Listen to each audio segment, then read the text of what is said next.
जय श्री राम दोस्तों। हमारी आज की कहानी है किस्मत का खेल। 2 दिन से बीमार आशा जी सुबह से घर के सारे काम निपटाने के बाद थोड़ा सा खाना लेकर अभी बैठी ही थी कि तभी गुस्से से तनतनाता हुआ बेटा आया और भोजन की थाली में लात मारते हुए बोला, बुढ़िया, तेरी हिम्मत कैसे हुई अपनी बहू से बिना पूछे खाना लेने की। बेटे की इस हरकत को देखकर आशा जी दर्द भरे स्वर में बोली, बेटा, भोजन करते हुए तो जानवर की थाली को भी लात नहीं मारते। मैं तो फिर भी तेरी माँ हूँ। बेटा, क्या हमने इसी दिन के लिए तुझे पाल पोस कर बड़ा करके इस काबिल बनाया कि तू समय आने पर अपने ही माँ बाप को जाहिल गवार कह के अपमानित कर सके। बेटा, मुझे 3 दिनों से बुखार आ रहा है। बहू से कितनी बार कहा डॉक्टर के पास ले चल या फिर बुखार की टैबलेट ही लाकर दे दे, लेकिन उसने ना ही टैबलेट लाकर दी और ना ही मुझे खाना दिया। इसलिए मुझे बहुत कमजोरी लग रही थी बेटा, और आज थोड़ा सा ठीक लग रहा है तो मैं बरामदे में आकर बैठी ही थी कि बहू ने मुझे कपड़े धोने के लिए कह दिया। मैंने मना किया तो पता नहीं उसने तुझे क्या क्या कह दिया जो तू मुझ पर इतना गुस्सा कर रहा है। बेटा, यह खाना भी तो मैंने खुद ही निकाला है और देख ले कितना थोड़ा सा ही तो लिया है। अगर मैं थोड़ा सा खाना खा लूंगी तो तुम्हारा कुछ कम नहीं हो जाएगा। अपनी इस बूढ़ी माँ पर रहम कर बेटा, कहती हुई आशा जी अपने बेटे हिमांशु से गिड़गिड़ाते हुए अपने खाने की थाली वापस लेने के लिए निवेदन कर रही थी।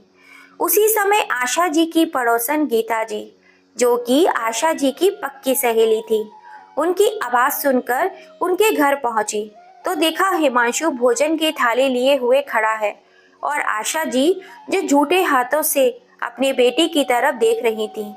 हिमांशु ने पड़ोसन के सामने बात का बतंगड़ बनाना ठीक न समझते हुए वह थाली अपनी माँ को देते हुए बोला, माँ, आपने सब्जी और मंगाई थी ना, यह लो मैं सब्जी ले आया हूँ। और आज की सब्जी कैसी बनी है माँ?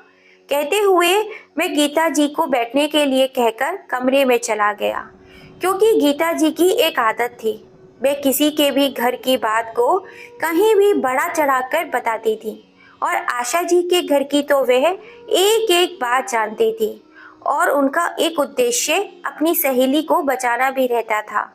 इसलिए उन्हें जैसे ही आभास होता कि आशा जी के साथ उनके बेटे और बहू अन्याय कर रहे हैं, वे तुरंत ही बिना काम के ही उनके घर पहुंच जाया करती थी, ताकि आशा जी के ऊपर उनके बेटे और बहू जातियां न कर सकें। दरअसल आशा जी को हिमांशु ने अपनी पत्नी की डिलीवरी के बाद की मदद के लिए अपने पास शहर बुलाया था, अपनी पत्नी की सेवा के लिए, और उसके पिता गांव में ही रहकर खेती बाड़ी का काम देखते थे। आशा जी के पति अमरनाथ जी का अनाज का बहुत बड़ा खेत था, जिसमें अलग अलग अनाज की खेती की जाती थी। उसने उन्हें इतनी आमदनी हो जाती थी कि वो एक सरकारी नौकरी करने वाला व्यक्ति भी नहीं कमा सकता। अमरनाथ जी जितना भी पैसा कमाते, हिमांशु समय समय पर अपने खर्चे गिनवाकर उनके सामने रोकर उनसे पैसे ऐंठ लेता था। अमरनाथ जी भी बेटे के मुंह में आकर उसे समय समय पर पैसे देते रहते थे, लेकिन बेटे को ना ही अपने पिता की मेहनत की कदर थी और ना ही अपनी माँ की मेहनत की। उसे लगता था यह तो उनका फर्ज है, इतना तो सभी माँ बाप अपने बच्चों के लिए करते हैं। समय बीतने लगा और आशा जी की बहू ने एक सुंदर से बेटे को जन्म दिया।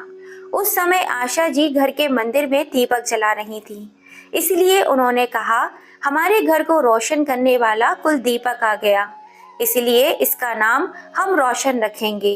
रोशन नाम सभी को अच्छा लगा। कुछ दिनों बाद आशा जी की बहू माला को हॉस्पिटल से डिस्चार्ज कर दिया गया। अब बहू और पोते के आने की खुशी में आशा जी ने घर में रंगोली बनाई और घर के आंगन में दिए जलाए। ऐसा लग रहा था मानो उनके घर में दिवाली बनाई जा रही हो। माला ने जब चारों तरफ दीपक जलाए हुए देखे, आंगन में एक से एक बढ़कर रंगोली बनाई गई है, तो उसका मन अंदर ही अंदर बहुत खुश हुआ। वे जैसे ही घर के अंदर प्रवेश करने लगी, आशा जी ने अपने पोते और बहू की आरती उतारी और उन पर फूलों की वर्षा की। माला ने कभी नहीं सोचा था कि उसका और उसके बेटे का स्वागत इस शानदार तरीके से होगा। लेकिन जब आशा जी ने माला से पूछा, बहू, ये सजावट और जो हमने तुम्हारा स्वागत किया है तुम्हें कैसा लगा? तो उसने अपना मुंह बनाते हुए कहा, हाँ ठीक ही था, लेकिन मेरे मायके में इससे भी ज्यादा अच्छे से होता। आशा जी की प्रसन्नता भरा चेहरा मुरझा सा गया, लेकिन वे उस समय कुछ भी नहीं कह पाई और चुपचाप वहां से चली गई। तभी माला ने कहा, मम्मी जी, अस्पताल में तो ढंग का खाना नहीं मिला, आज थोड़ा चटपटा और मसालेदार खाना बनाइएगा। आज घर का खाना भर पेट खाऊंगी। आशा जी बोली, बहू, छोटे बच्चे की माँ को शुरुआती दिनों में सादा खाना ही खाना चाहिए। ज्यादा चटपटा और मसालेदार माँ और बच्चों दोनों की सेहत के लिए ठीक नहीं होता। लेकिन माला आशा जी की बात कहाँ मानने वाली थी। वह तो उन्हें गांव की गवार ही समझती थी और खुद को नए जमाने की पढ़ी लिखी मॉडर्न लड़की। इसीलिए उसने कहा, अरे मम्मी जी, यह सब पुरानी बातें हैं। आप लोगों के जमाने में होता होगा, क्योंकि आप लोगों के पास उस समय खाने के लिए कुछ नहीं होता होगा, तो कहाँ से खाते ऐसा स्वादिष्ट खाना?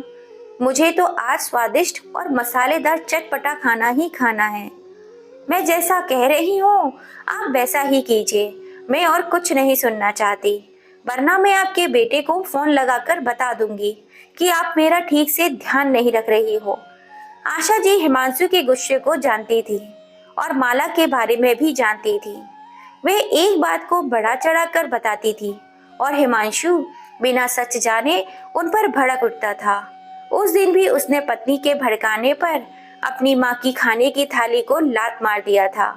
इसलिए आशा जी ने सोचा, इन मूर्खों के मुंह लगने से अच्छा है इन्हीं के अनुसार काम कर लिया जाए।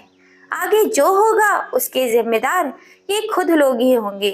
ऐसा सोचकर उन्होंने माला के लिए मसालेदार चटपटा खाना बना दिया। कई दिनों बाद ऐसा चटपटा खाना मिलने से उस दिन माला ने पेट भर खाना खाया और उंगलियां चाटती रह गई। कहने लगी, मम्मी जी, पेट तो भर गया लेकिन मन नहीं भरा। ऐसा लग रहा है और भी खा लूं, लेकिन इतना ज्यादा खा लिया है कि अब पेट में भी जगह नहीं है। आशा जी मन ही मन भगवान से प्रार्थना करती रही, हे भगवान, आजकल के इन बच्चों को कौन समझाए कि छोटे बच्चे के लिए कैसा खाना लाभदायक होता है। लेकिन भगवान, आपसे विनती करती हूँ कि मेरे पोते को कोई नुकसान ना हो। यह आजकल के बच्चे हमारी सुनते कहाँ हैं। आशा जी अपनी बहू और पोते के स्वास्थ्य को लेकर बहुत चिंतित थी। सभी लोगों ने खाना खाया और सो गए। रात के करीब 3 बजे बच्चे का रोना शुरू हो गया। माला के पेट में जलन होने लगी। बच्चा बार बार पोटी करने लगा और लगातार रोता रहा। माला को भी लूज मोशन स्टार्ट हो गए। अब माला को अपनी गलती समझ में आ रही थी कि उसने मसालेदार व चटपटी सब्जी खाकर कितनी बड़ी गलती कर दी है। लेकिन वह अपनी गलती ना मानते हुए अपनी सासू माँ पर भड़कते हुए बोली, मम्मी जी, क्या आपने अपने बाल धूप में सफेद किए हैं? अभी मेरी डिलीवरी हुए 7 दिन भी नहीं हुए और मुझे इतना मसालेदार चटपटा खाना खिला दिया। मैं जानती हूँ कि मैं आपसे ऐसे खाने के लिए जिद की थी, लेकिन आप बड़ी होने के नाते मुझे डांट कर मना भी तो कर सकती थी ना। कैसी माँ है आप? कहते हुए उसने अपने पति हिमांशु को भी अपनी सास के खिलाफ भड़का दिया कि तुम्हारी माँ हमसे उम्र में बड़ी हैं, उनका फर्ज बनता है हमें समझाने का, ना कि हमने जैसा कहा वैसा करने का। तुम्हारी माँ सच में गांव की गवार ही है, उन्हें कल ही कल गांव भेज दो। नहीं चाहिए मुझे ऐसी गवार औरत मेरे घर में। पता नहीं मेरा बच्चा बड़ा होगा, यह उसे अपने जैसे ही गांव की भाषा और गवार ज्ञान देंगी। सुबह होते ही इसे वापस इनके गांव भेज दीजिएगा। माला ने जब ऐसा कहा तो हिमांशु को भी लगा, वास्तव में गांव में रही है माँ तो उन्हें कुछ ज्ञान नहीं है, उन्हें बिल्कुल भी अकल नहीं है। इसलिए उसने माला और अपने बच्चे की हालत को देखकर हिमांशु गुस्से में अपनी माँ को अनाप शनाप गालियां देने लगा।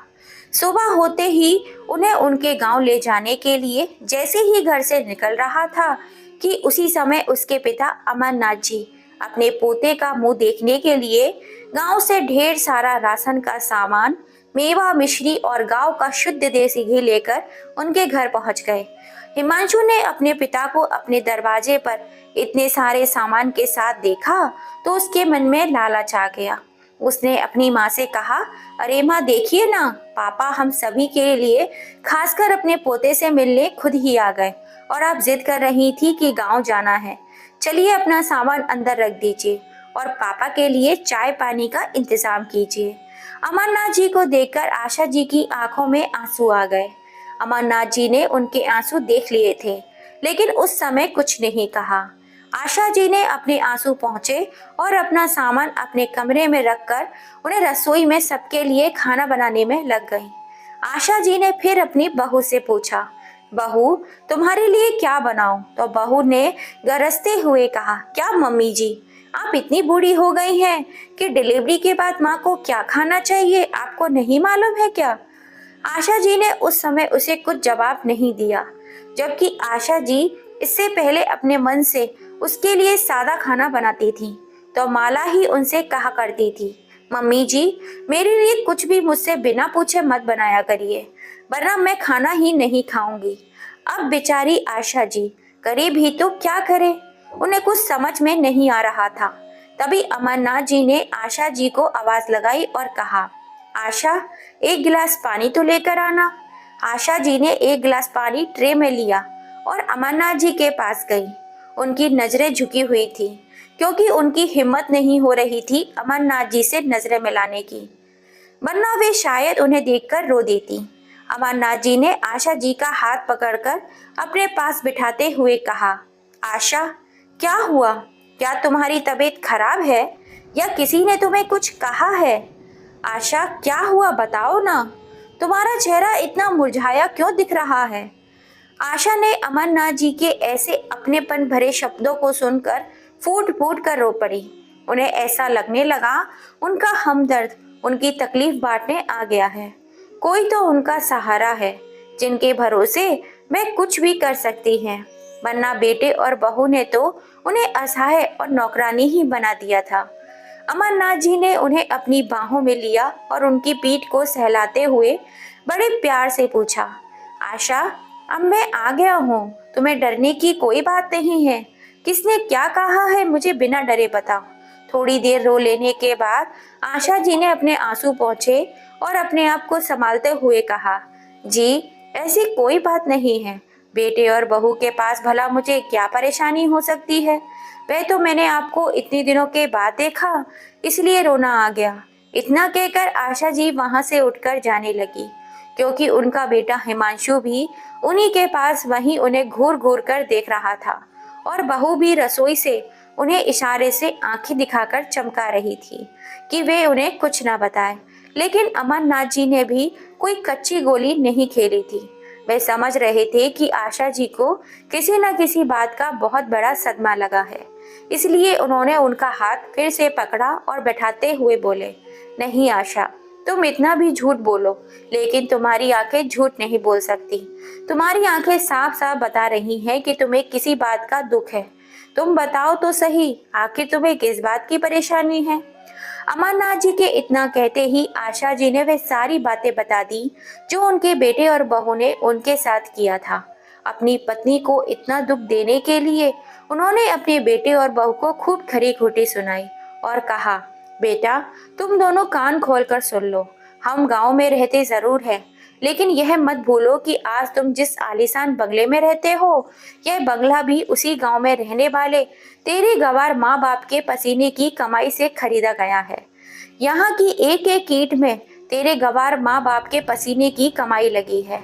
और तुझे पता है जब तेरी माँ तेरे पास शहर आ रही थी तब इसके पैर मानो जमीन पर ही नहीं पड़ रहे थे, यह तो मानो खुशी से बावरी हो गई थी।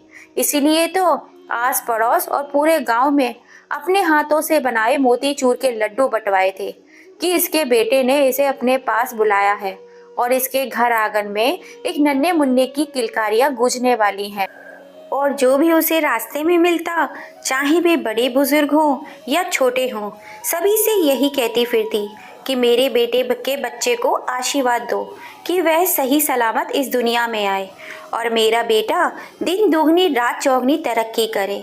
लेकिन यह अनपढ़ गंवार क्या जाने, तुम जैसे पढ़े लिखे लोगों को ना तो किसी के आशीर्वाद की ज़रूरत पड़ती है और ना ही किसी की मदद की। तुम तो पढ़े लिखे हो, बिना कुछ कहे ही तुम्हारे सारे काम बन जाते हैं। चलो आशा, मैं भी तो गांव का ही गंवार हूँ, इसलिए बेटे के मुंह में फंसकर इतना सारा सामान खुश होकर ले आया था कि शायद मेरे बच्चों को इसकी ज़रूरत होगी। लेकिन मैं तो गलत था।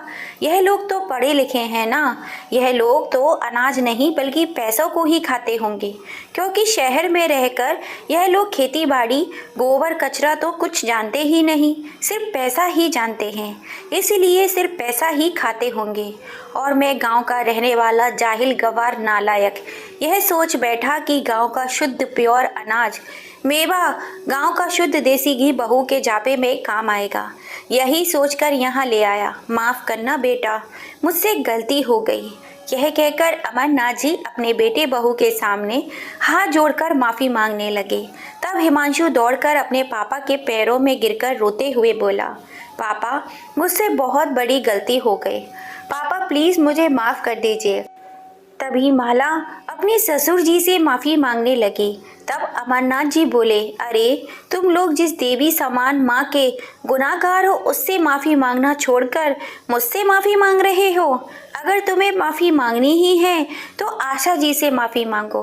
अगर उन्होंने माफ़ कर दिया तो समझो मैंने भी माफ़ कर दिया। फिर दोनों बेटे बहू आशा जी के पैर पकड़कर माफ़ी मांगने लगे। आशा जी एकदम सरल हृदय की थी। उन्होंने तुरंत ही अपने बेटे बहू को उठाकर अपने गले से लगा लिया और कहा, चुप हो जाओ मेरे बच्चों, गलती इंसान से ही होती है, कोई बात नहीं। कोई भी माँ अपने बच्चों से कितनी देर तक नाराज़ रह सकती है भला। कहकर उन्होंने दोनों के पीठ पर हाथ फेरा और उन्हें वहाँ से जाने के लिए कह दिया। माला अपने कमरे में चली गई, लेकिन उसके अंदर की आग की ज्वाला धधक रही थी। उसे इस बात की चिढ़ थी कि बुढ़िया ने आते ही अपने पति से उसकी शिकायत कर दी। अब वह अपनी सास से किसी न किसी रूप में बदला लेना चाहती थी। उसे उस दिन भर बेचैनी होने लगी, क्योंकि हिमांशु तो खाना खाकर ऑफिस चला गया और आशा जी ने खाना बनाया। सभी को खाना खिलाकर खुद खाया और आराम करने अपने कमरे में चली गईं। जब शाम हुई तो आशा जी ने देखा माला रसोई में सबके लिए चाय बना रही थी, तो उन्होंने कहा, बहू अभी जब तक मैं हूँ तुम आराम कर लो, फिर तुम्हें ही तो काम करना होगा। तुमने चाय क्यों बनाई?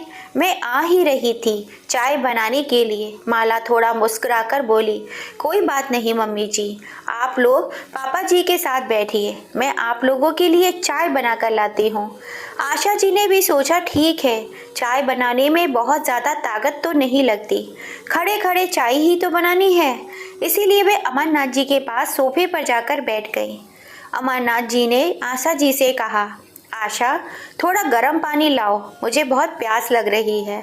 आशा जी ने जैसे ही पानी लेने किचन में जा रही थी, उन्होंने देखा बहू चाय के कप में चम्मच चला रही थी। उसे देखकर उन्हें थोड़ा अजीब लगा कि बहू कप में चम्मच क्यों चला रही है। फिर उन्होंने ज़्यादा ध्यान नहीं दिया और वे पानी लेकर चली गई। अमरनाथ जी को देने लगी। थोड़ी देर बाद बहू ने चाय और बिस्किट लाकर दिया, तो दोनों ने चाय के साथ बिस्किट भी खाया।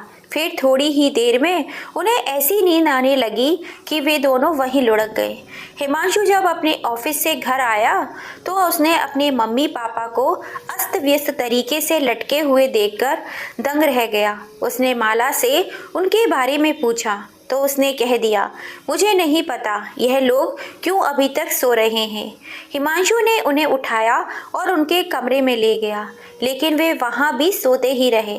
अब माला ने जैसे तैसे उस रात का खाना तो बनाया, लेकिन उसका गुस्सा बढ़ता ही जा रहा था।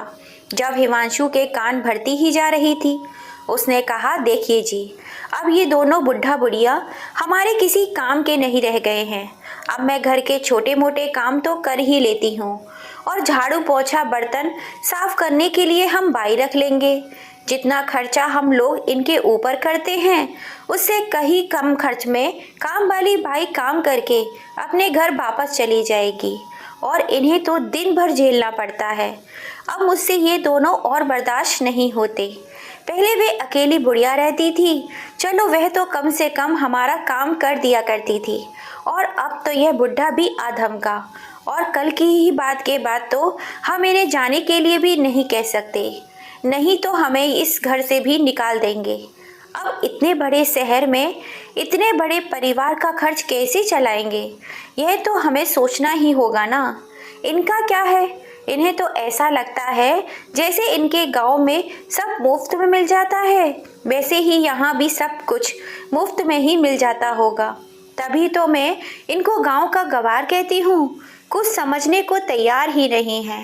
तभी हिमांशु बोला, अरे मेरा तो दिमाग काम करना ही बंद कर दिया है, तुम्हारे दिमाग में कोई आइडिया हो तो बताओ। थोड़ी देर सोचने के बाद माला बोली, हम लोग इन बुढ़ा बुढ़िया को यहाँ से जाने के लिए तो नहीं कह सकते, लेकिन इस दुनिया से जाने के लिए तो कह सकते हैं ना। इतनी बात आशा जी ने अपने कानों से सुनी, क्योंकि कुछ देर पहले ही उन्हें होश आया था और जोरों की प्यास लगने के कारण वह पानी लेने रसोई में जा रही थी। दोनों बेटे और बहू की ऐसी बातें सुनकर मानो उनके पैरों तले जमीन ही खिसक गई थी। वे पानी बिना लिए ही वापस अपने कमरे में आ गईं। अपने पलंग पर बैठकर जोर जोर से हाँफने लगी। तभी अमरनाथ जी को भी होश आ गया था। उन्होंने आशा जी को हाँफते हुए देखा तो पूछा, क्या हुआ आशा, तुम्हारी तबीयत ठीक नहीं लग रही है क्या? आशा जी ने उन्हें धीरे बोलने का इशारा किया। अमरनाथ जी ने उनकी पीठ को सहलाया और थोड़ी देर बाद वे धीरे धीरे सामान्य हुई। उन्होंने अमरनाथ जी को बताया कि वे जब पानी लेने रसोई में जा रही थीं तो दोनों बेटे और बहू की बातें करते हुए सुना कि वे दोनों कह रहे थे, हमें इस दुनिया से दूर भेज देंगे, और वह कहकर रोने लगी। उधर जब हिमांशु ने अपनी पत्नी के मुंह से ऐसी बातें सुनी तो वह सन्न रह गया। वह अपने मुंह पर हाथ रखकर आंखें खुली करके उसको देखता ही रह गया। उस समय उसकी हालत ऐसी हो गई जैसे काटो तो खून नहीं। उसने अपनी पत्नी का विरोध किया, लेकिन वह उसे समझाने लगी, देखो हिमांशु, तुम इन बुढ़ा बुढ़िया के इकलौती संतान हो। यह लोग जैसे तैसे बूढ़े होते जाएंगे, इनके लिए दवाई गोली से लेकर इनकी सारी सुख सुविधाओं का ध्यान हमें ही रखना होगा। तब हम इनकी सेवा करेंगे या अपने बच्चों की पढ़ाई लिखाई पर ध्यान देंगे। अब आप खुद ही सोच लो कि इनका क्या करना है। एक ही बार में इनका किस्सा खत्म कर देना है कि जिंदगी भर इनका बोझ ढोना है। हिमांशु माला से गुस्से में बोला, माला, चाहे कुछ भी हो जाए, मैं अपने माँ बाप के साथ इतना अन्याय नहीं कर सकता। उन्हें इस दुनिया से भेजने का पाप अपने माथे में नहीं ले सकता। हाँ, इतना ज़रूर कर सकता हूँ कि उन्हें मैं गांव भेज सकता हूँ। हिमांशु ने जो बात कही उस बात को आशा जी ने नहीं सुना। वह माला की बातें आधी अधूरी सुनकर अपने मन में भरम पाले वहाँ से चली गई। अब अमरनाथ जी ने सोचा, क्यों ना बेटे बहू को बताए बिना ही हम अपने गांव चले जाएं, और चाहे कुछ भी हो जाए हम कभी इनके पास वापस नहीं आएंगे। यही सोचकर दोनों रातों रात गांव जाने के लिए निकल गए। आशा जी का सामान तो पहले से ही पैक था, इसीलिए वे दोनों तुरंत ही गांव के लिए निकल गए। वे दोनों रात के अंधेरे में अंदाजा लगा ही रहे थे और आगे बढ़ रहे थे कि इत्तेफाक से एक ऑटो वाला उन्हें मिल गया। उस ऑटो वाले ने उन्हें बताया कि वह अपनी बेटी के घर कुछ सामान पहुंचाने के लिए आया था। वह उसी शहर में रहता है और वह अपने घर जा रहा है, इसलिए उसने उन दोनों को बस स्टैंड तक पहुंचा दिया। अमरनाथ जी और आशा जी ने उसे ढेर सारा आशीर्वाद दिया और कुछ रुपए भी दिए। उस ऑटो वाले ने उन्हें बताया कि भगवान ने उन्हें अपने दूत के रूप में भेज दिया है, क्योंकि उस ऑटो वाले को पैसों की सख्त ज़रूरत थी, क्योंकि उसकी पत्नी को अस्थमा का अटैक आया था। वह अपनी बेटी के घर मदद मांगने के लिए ही गया था, लेकिन उसकी सास ने इतनी खरी खोटी सुनाई कि वह कुछ कह ही नहीं पाए और बिना कुछ कहे ही चला आया। लेकिन जितना पैसा मुझे चाहिए था आपने मुझे दे दिया। आपका आपका बहुत बहुत धन्यवाद कहकर वह ऑटो वाला वहाँ से चला गया। अमरनाथ जी बोले, देखो आशा, हमारा रातों रात बाहर निकलना जाने कितना अच्छा हुआ। हमारे कारण किसी की जान भी बच सकती है। और वे दोनों सुबह होने का इंतज़ार करने लगे। जैसे ही सुबह हुई, दोनों अपने गांव जाने वाली बस में बैठकर चले गए। हिमांशु ने देखा मम्मी आज अभी तक नहीं उठी हैं, ना ही पापा उठे हैं, तो वे उनके कमरे में गया देखने की अभी तक दोनों क्या कर रहे हैं। वहां जाकर देखा तो दोनों वहां से गायब थे। उसे समझ में नहीं आ रहा था कि मम्मी पापा आखिर कहाँ चले गए। उसने माला को जाकर बताया तो माला तो मन ही मन बहुत खुश हुई। चलो, दोनों बुढ़ा बुढ़िया से बिना कुछ कहे ही छुटकारा मिल गया। लेकिन हिमांशु ने अपने गांव के मुखिया चाचा को फ़ोन लगाकर पूछा तो उसने बता दिया कि उसके माँ बाप अपने घर पहुंच गए हैं। तभी उसकी जान में जान आई। और माला ने जब ये समाचार सुना तो उसे बिल्कुल भी अच्छा नहीं लगा। कुछ दिनों बाद हिमांशु के साथ अपने सास ससुर के गांव गई और उनके पैरों में गिरकर उनसे माफ़ी मांगने लगी और बोली, मम्मी जी, पापा जी, मुझे माफ़ कर दीजिए। मैंने आप लोगों के साथ बहुत गलत व्यवहार किया, लेकिन आप लोगों के वापस आ जाने के बाद मुझे पता चला कि बुज़ुर्गों का क्या महत्व होता है। आपके वापस आ जाने से तो मैं रोशन का ठीक तरीके से परवरिश भी नहीं कर पा रही हूँ। इसलिए आपसे विनती करती हूँ कि आप लोग हम सब के साथ चलिए और वहीं रहिए। अमरनाथ जी थोड़े व्यवहारिक आदमी थे, इसलिए उन्होंने कहा, बहू, तुम्हें समय रहते अपनी गलती का एहसास हो गया, यही अच्छी बात है। लेकिन अभी हम लोग तुम्हारे साथ नहीं जा सकते, क्योंकि अभी हमारी खेती में अनाज को तोड़कर मंडी बेचने का काम जोर शोर से चल रहा है। जैसे ही हमें फुर्सत मिलती है हम इस बारे में सोचेंगे। वहीं आशा जी का मन पोते में लगा हुआ था, इसीलिए बार बार अमरनाथ जी को बेटे के पास जाकर रहने की जिद कर रही थी। अमरनाथ जी ने सोचा आशा की इच्छा है बेटे के पास रहने की, तो उन्होंने फिर से उन्हें शहर भेज दिया। अब तो माला को मुफ्त की नौकरानी मिल चुकी थी। माला आशा जी की इतनी तारीफ करती कि वे उनकी तारीफ करते करते सारा काम करवा लेती। आशा जी भी खुशी खुशी उसका सारा काम यही सोचकर कर देती कि अपने ही तो बेटे बहू हैं, तो अपने घर में काम करने में कैसी शर्म। दिन बीत रहे थे। माला आशा जी के पास हमेशा पैसों का रोना रोती रहती और आशा जी अपने पति अमरनाथ जी से कहकर पैसे मंगवाती रहती। जब तक अमरनाथ जी पैसे भेजते रहे तब तक तो माला ने आशा जी के साथ बहुत अच्छा व्यवहार किया। लेकिन एक दिन बगीचे में खड़े हुए अचानक से अमरनाथ जी का पैर वहां पड़े हुए पत्थर पर टकरा गया, जिससे टकराकर वे ऐसे गिरे कि उनकी कमर और घुटने की हड्डी में फ्रैक्चर हो गया। अनन फनन में उन्होंने शहर लाया गया। अब तो माला को लगा उसके घर में आपत्ति आ गई। अब उसका रवैया अपने सास ससुर के प्रति धीरे धीरे बदलने लगा। वे आशा जी के हर काम में कुछ न कुछ गलतियां निकालने लगी। एक तरफ तो आशा जी अपने पति के स्वास्थ्य को लेकर परेशान और दूसरी तरफ अपने बहू के रवैये से परेशान थी, इसलिए ना चाहते हुए भी उनसे गलतियां हो जाया करती थीं, जिसका माला भरपूर लाभ उठाती थी। माला हिमांशु के सामने आशा जी की गलतियां गिनाती रहती थी, जिससे वह भी माँ को खरी खोटी सुना दिया करता था, क्योंकि वह एक तरफ अपने पिता के इलाज के लिए पैसे खर्च करने से परेशान था, तो दूसरी तरफ माँ की छोटी छोटी गलतियों पर जिसे माला और भी ज़्यादा बड़ा चढ़ाकर बता दिया करती थी और घर में हंगामा करती रहती थी। कुछ दिन अस्पताल में रखने के बाद अमरनाथ जी की छुट्टी कर दी गई। अब हर 4-8 दिनों के बाद अमरनाथ जी को चेकअप के लिए बुलाया जाता था, जिससे डॉक्टर की फीस, दवाई का खर्च के साथ साथ अस्पताल आने जाने का खर्च भी लगता था, जो माला को बहुत अखरता था। कुछ दिनों तक तो उसने जैसे तैसे अपने सास ससुर का खाना पीना किया, लेकिन धीरे धीरे ना तो वह घर के कोई काम करती थी और ना ही अपने सास ससुर को चैन से रहने देती थी। जैसे ही हिमांशु अपने ऑफिस जाता, कुछ ना कुछ उल्टा सीधा कहकर उनके पीछे पड़ जाती। उनका पोता रोशन यह सब सुनता तो वह भी अपनी माँ से डरा सहमा सा रहने लगा था।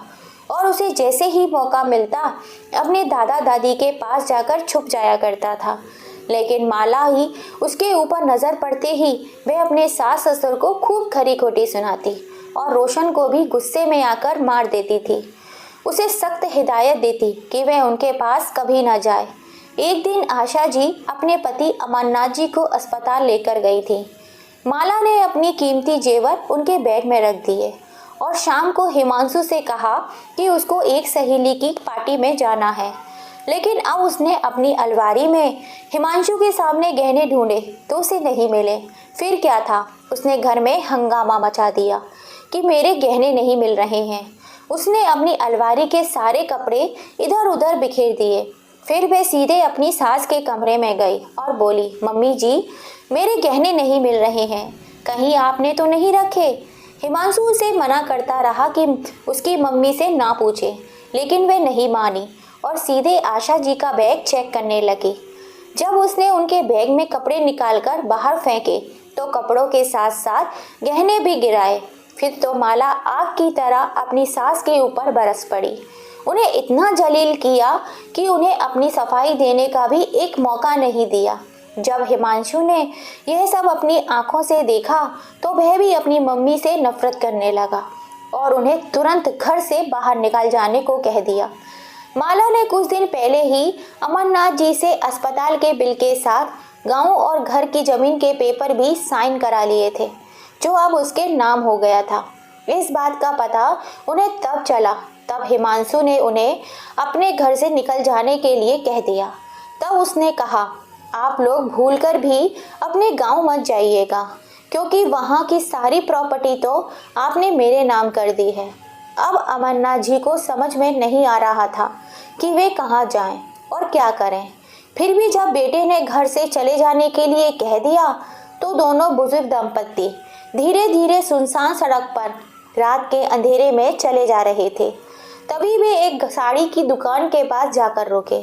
उस दुकान का मालिक कह रहा था, आजकल के लड़कों को न जाने क्या हो गया है, बहुत छुट्टियां कर रहे हैं। इतना बड़ा ऑर्डर आया है और काम करने वाले की कमी है। तभी आशा जी ने उस दुकान के मालिक से कहा, भाई साहब आप बुरा ना माने तो क्या हम आपका काम कर सकते हैं। दुकान के मालिक ने उन दोनों की हालत देखी तो कहा, आप दोनों अपनी हालत तो देखिए, आप क्या काम करेंगे। तभी आशा जी बोली, भाई साहब अगर हमें काम मिल जाए तो आपकी बड़ी ही मेहरबानी होगी। जब तक आपका नौकर नहीं आ जाता तब तक आप हमें रख लीजिए, फिर चाहे निकाल दीजिएगा। दुकान के मालिक को काम करने वालों की ज़रूरत थी, इसलिए उसने काम पर रख लिया। अमरनाथ जी व्यापारी आदमी थे, इसलिए उन्हें बैठे बैठे अकाउंट का काम दे दिया गया और आशा जी को गारमेंट्स की पैकिंग का काम समझा दिया गया। अब उस दुकान के मालिक का काम बहुत ही अच्छी तरीके से चलने लगा। हिसाब किताब में कोई फर्क नहीं पड़ता था। अब उनके रहते उस दुकान के मालिक ने कुछ ही दिनों में छोटी सी दुकान की जगह एक बड़ी सी साड़ी का शोरूम खोल दिया। अब उस शोरूम का नाम बहुत चलने लगा। उसकी प्रसिद्धि से अमरनाथ जी ने अपने मालिक से कहा, क्यों ना हम शहर के दूसरे छोर पर, जहां बहुत ज़्यादा आबादी वाला क्षेत्र है, वहां एक साड़ी का शोरूम खोल दें, ताकि वहां भी हम अच्छा खासा मुनाफा कमा सकें।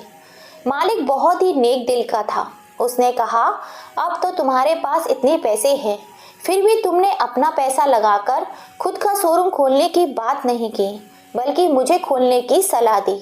यह आपका बड़प्पन है, इसलिए मैं आपकी इस ईमानदारी से बहुत ही प्रभावित हूँ और मैं चाहता हूँ कि वहाँ साड़ी का शोरूम तो खुलेगा, लेकिन आपके नाम का, और आपका शोरूम खुलेगा जिसमें मेरा पूरा योगदान रहेगा। और उस मालिक ने उन्हें पूरा सहयोग दिया और देखते ही देखते अमरनाथ जी और आशा जी का अपना एक बहुत बड़ा साड़ी का शोरूम खुल गया। जब उस शोरूम का उद्घाटन होना था तब हिमांशु और माला भी आए थे, क्योंकि हिमांशु उस शोरूम का एक मामूली सा कर्मचारी था। जब उस शोरूम के मालिक का नाम अनाउंस हुआ अमरनाथ, तो माला और हिमांशु को धक्का सा लगा कि कहीं उसके पापा ही तो नहीं। फिर उन्हें लगा, अरे इतने बड़े शोरूम के बारे में तो लोग सपने में भी नहीं सोच सकते।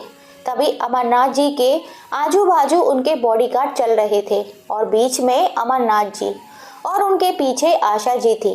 तब अमरनाथ जी ने शोरूम का फीता काटा, उनके ऊपर फूलों की वर्षा की गई और उनकी इस उम्र में इतनी बड़ी सफलता का राज पूछा गया तो उन्होंने बताया कि उनकी सफलता का श्रेय उनके मालिक को जाता है, जिनका एक छोटी सी दुकान थी जिसमें हम नौकर थे और हमने वहां पूरी ईमानदारी के साथ काम किया और आज इतनी बड़ी सफलता हासिल कर ली। लेकिन हाँ, जीवन में कई मोड़ आते हैं, हमारे जीवन में भी आए। हमने अपने जीवन में कभी चोरी नहीं की, कभी घर में खाने के लिए नहीं था तो हम भूखे ही सो गए, लेकिन ना ही किसी के घर से उधार मांगकर खाया और ना ही चोरी करके खाया। लेकिन कभी कोई हमारे अपने हुआ करते थे जिन पर हम पूरा आंख बंद करके विश्वास किया करते थे। उन्होंने हमें चोर साबित कर दिया और धोखे से हमारा सब कुछ हड़प लिया। लेकिन कहते हैं ना कि हाथ का धन कोई भी नहीं चुरा सकता, लेकिन किस्मत और कर्म का लिखा हुआ कोई नहीं चुरा सकता। बस यही हुआ हमारे साथ भी। हमने भी अच्छे कर्म किए और आज इस मुकाम तक पहुंच गए। यही हमारी सच्चाई है। अमरनाथ जी के इतना कहते ही पूरा हॉल तालियों से गूंज उठा। वही हिमांशु और माला की नजरें शर्म से झुक गईं। दूसरे दिन सारे कर्मचारी अपने अपने काम में लग गए। तब हिमांशु सीधे अमरनाथ जी के केबिन में जाने लगा। तब गार्ड ने उसे रोका और कहा, अरे अरे, आप बिना किसी को अपॉइंटमेंट के सर के केबिन में कैसे चले जा रहे हैं? तब हिमांशु ने कहा, अरे तुम मुझे क्यों रोक रहे हो? तुम नहीं जानते मैं कौन हूँ? अगर मैंने सर से शिकायत कर दी ना तो तुम्हारी अभी के अभी छुट्टी हो जाएगी। गार्ड बोला, सर आप जो भी हैं मुझे नहीं मालूम, भले ही आप मेरी छुट्टी करवा दीजिएगा, लेकिन मैं पहले सर से परमिशन लेकर आता हूँ, तभी आपको अंदर जाने दूंगा। हिमांशु को मजबूरी में बाहर ही खड़ा रहना पड़ा। गार्ड अंदर जाकर जब अमरनाथ जी से परमिशन लेने गया तो अमरनाथ जी ने कह दिया, अभी उन्हें अंदर मत आने देना। ऐसे ही पूरा दिन बीत गया। अमरनाथ जी हिमांशु से नहीं मिले। हिमांशु अमरनाथ जी से मिलने के लिए दिन भर उनका इंतजार कर रहा और जिस काम के लिए उसे अपॉइंट किया गया था वह काम भी नहीं किया, इसलिए उसे दूसरे दिन नौकरी से भी निकाल दिया गया। जब हिमांशु के हाथ से नौकरी भी चली गई और अमरनाथ जी से मिलना भी नहीं हो पा रहा था, इसलिए वह बहुत ही परेशान हो रहा था। उधर माला ने सोचा अमरनाथ जी का गांव का घर और खेत को बेचकर खूब पैसे मिलेंगे। वह उसे बेचने के लिए किसी अदालत से बात करने गई तो पता चला किसी दलाल ने पहले ही उससे दवाई के बिल के पास कराने के समय साइन करवा लिए और उस प्रॉपर्टी को पहले ही हड़प लिया है। माला को भी 1 रुपये का फायदा नहीं हुआ। अब उधर हिमांशु परेशान हो रहा था तो इधर माला परेशान हो रही थी। जब उनके बेटे रोशन की पढ़ाई के लिए पैसों की ज़रूरत थी तो उन्होंने उस घर को भी बेच दिया जिस घर में वह लोग रहते थे। अब तो हिमांशु और माला दाने दाने के लिए मोहताज हो गए थे। अपने मम्मी पापा की ऐसी दयनीय हालत देखकर रोशन को वह सारी घटना याद आ जाती जब उसकी माँ उसके दादा दादी के साथ एक थाली भोजन के लिए कितना तड़पाती थी। आज उसी भोजन के लिए वह कितना तड़पते हैं। अमरनाथ जी इतने उदार दिल के थे कि उन्हें अपना वह दिन रोज याद आ जाता जब उन्होंने कभी सड़क के किनारे भिखारियों की लाइन में खड़े होकर एक थाली भोजन मांगकर खाया था। उन्होंने आशा जी को अपना विचार बताया कि क्यों ना हम अपनी आमदनी का एक हिस्सा गरीबों में खाना बांटने में लगा दें। आशा जी को भी अपने पति का यह विचार बहुत ही पसंद आया। अब आशा जी और अमरनाथ जी रोज शाम को खाना बांटने जाते तो उनके बेटे बहू भी भिखारियों की लाइन में खड़े होकर खाना लेते। माला तो अपनी गलती का एहसास होता कि वास्तव में जो जैसा करता है उसे वैसा ही फल मिलता है।